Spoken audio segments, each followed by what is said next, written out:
जय हिंद दोस्तों।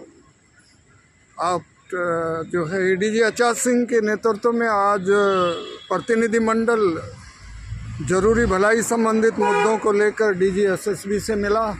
सशस्त्र सीमा बल और एडीजी आचार सिंह बताएंगे सर आपका क्या मतलब क्या क्या बात हुई सर से, डीजी सर से। सर बहुत अच्छे माहौल में डीजी एसएसबी श्री संजय सिंघल जी से मुलाकात हुई और हमने उनको खासकर 3-4 जो सीएपीएफ के कल्याणकारी मुद्दे हैं उन पर चर्चा की। पहला मुद्दा था हमारे फॉलोवर स्टाफ का प्रमोशन। उस पर उन्होंने बताया कि वो इन प्रिंसिपल अप्रूवल आ चुका है और 2 साल का टाइम दे रहे हैं, उसमें कोई promotion course as per recruitment rule करना पड़ता है और जल्दी ही एसएसबी के फॉलोवर का भी हवलदार रैंक में प्रमोशन, यानी कि नाई धोबी और ये जो लोग कमेरा वर्ग वो सबका प्रमोशन बाकी फोर्स में हो चुका है, एसएसबी में भी हो जाएगा। अच्छा सर। दूसरा मुद्दा था देहरादून में आईटीबीपी कैंप में सीमा द्वार में एसोसिएशन के लिए ऑफिस दिया गया है। उसी तर्ज पे हमने एसएसबी से मांग की कि आप अपना घिटौनी कैंप में या जहाँ भी दिल्ली में कैंप है उसमें एसोसिएशन का दफ्तर बनवाए।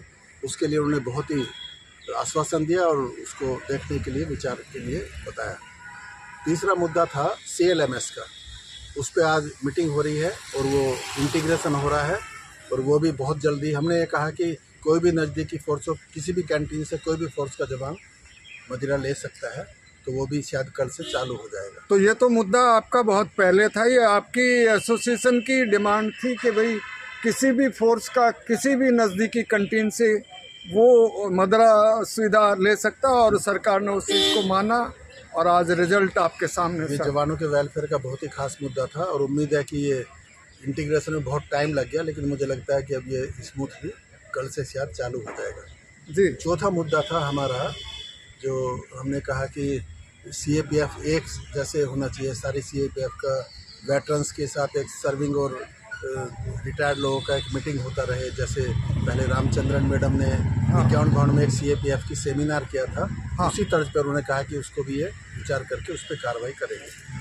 और सर ये मरणोपरांत सलामी, और जो मरणोपरांत सलामी का था वो भी एक खास मुद्दा है, क्योंकि उसमें देखने में आया कि नज़दीकी कोई भी यूनिट है तो अपनी अपनी फोर्स को तो सलामी दे रहे हैं, अपनी अपनी फोर्स के लिए सैनिक सम्मान दिया जा रहा है। लेकिन अगर मान लिया BSF के जवान की डेथ होगी और नज़दीक में ITBP का कैंप है, तो हमारा कहना यह है कि कोई भी CAPF की यूनिट हो, नज़दीकी यूनिट किसी भी CAPF के जवान को अंतिम जो संस्कार है वो सम्मान सहित होना चाहिए और इसमें एक जैसे ऑर्डर आपस में बात करके सभी डीजी को एक रूप का लानी चाहिए। जैसे तेलंगाना आंध्र प्रदेश में SSB नहीं है, हाँ, जैसे तो वहाँ SSB वहाँ वहाँ CRPF वाले करें, हाँ, ऐसे जहाँ BSF है BSF करें, जहाँ ITBP वाले करें और उसमें पूरी CAPF में कोई भेदभाव ना हो।